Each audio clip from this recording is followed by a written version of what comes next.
कलयुग को सभी युग में से सबसे सर्वश्रेष्ठ क्यों कहा गया है और ऐसा किसने बताया? और कलयुग में सबसे बलवान व्यक्ति किसको माना जाएगा?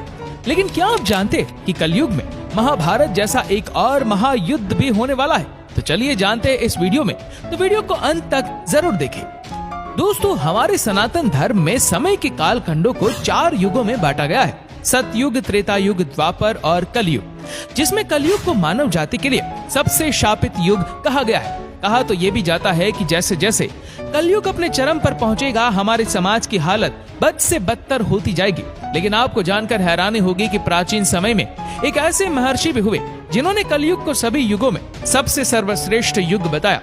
दोस्तों, कौन थे वो महर्षि? क्यों उन्होंने कलयुग को सर्वश्रेष्ठ युग बताया और उनके ऐसा कहने के पीछे क्या तर्क था?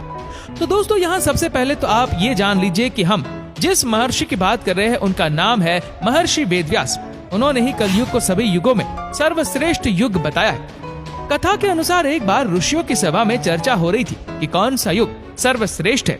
कोई सतयुग, कोई त्रेता, तो कोई द्वापर को श्रेष्ठ बता रहा था। जिसके बाद सभी ऋषिगणों ने मिलकर समाधान के लिए महर्षि वेदव्यास के पास गए। जब सभी ऋषिगण महर्षि वेदव्यास की कुटिया के समीप पहुंचे तो उन्होंने देखा कि महर्षि व्यास जी गंगा में डुबकी लगाकर ध्यान कर रहे।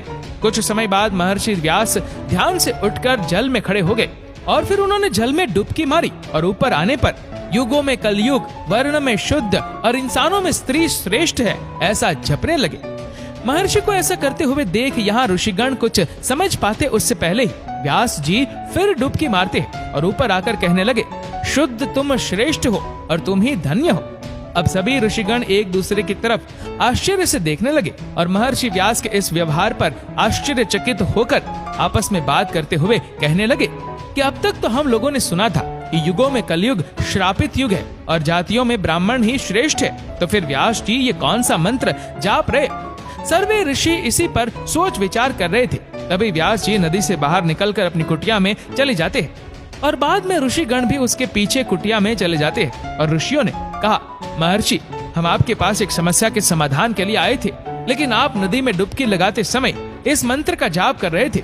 उस मंत्र ने हम सभी को आश्चर्य में डाल दिया है कि आखिर कलयुग सभी युगों में श्रेष्ठ कैसे हुआ? कृपया करके आप इसका जवाब दे। ऋषियों की बात सुनकर व्यास जी ने कहा, हे ऋषिगण, इसमें असमंजस की बात क्या है? मैंने जो भी कहा सत्य कहा। मनुष्य को जो फल सतयुग में 10 वर्ष तक कठोर जप तप करने से मिलता है, वही फल मनुष्य को त्रेता में 1 वर्ष में, द्वापर में 1 महीने और कलयुग में 1 दिन में प्राप्त हो जाएगा।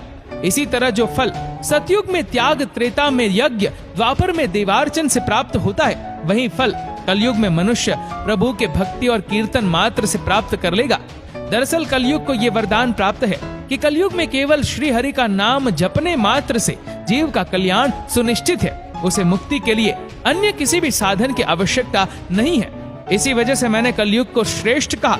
इतना सुनने के बाद सभी ऋषिगण आगे वेदव्यास जी से कहते हैं, महर्षि, आपने नदी में दूसरी डुबकी लगाते कहा था कि कलयुग में शुद्ध श्रेष्ठ है। आखिर ये संभव कैसे है?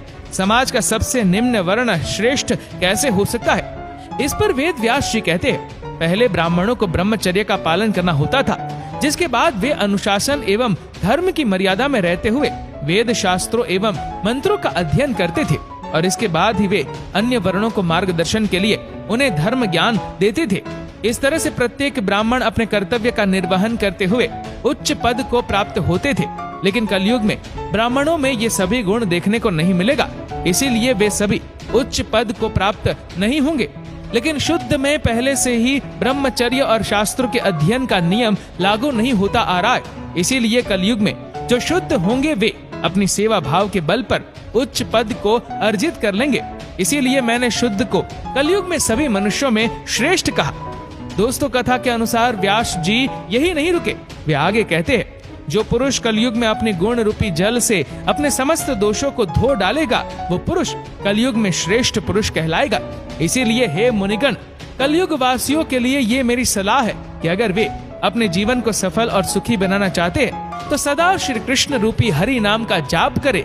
अगर वे ऐसा करते हैं तो कलयुग के बाद यानी अपनी मृत्यु के बाद वे वैकुंठ धाम में स्थान प्राप्त करेंगे।